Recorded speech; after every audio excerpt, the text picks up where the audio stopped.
పెద్దనాన్న కొనిచ్చిన మొబైల్ నచ్చిందా అనన్య? చాలా బాగుంది పెద్దమ్మా. పింక్ కలర్ నా ఫేవరెట్ కలర్. బ్లాక్ కదా, పింక్ అంటున్నావేంటి? కవర్ తొలగించా. ఎందుకు? ఏంటి పెద్దమ్మా, అంత కూడా తెలీదా?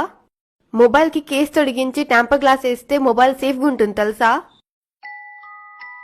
మాకు పూర్తిగా తెలుసు, మీకు సగం మాత్రమే తెలుసు. అంటే మనిషి తయారు చేసిన 30,000 మొబైల్ని ఇంత జాగ్రత్తగా చూసుకుంటే దేవుడిచ్చిన అందమైన దేహాన్ని ఇంకెంత బాగా చూసుకోవాలి?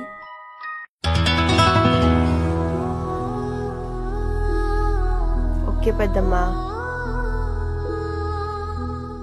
పెద్దమ్మా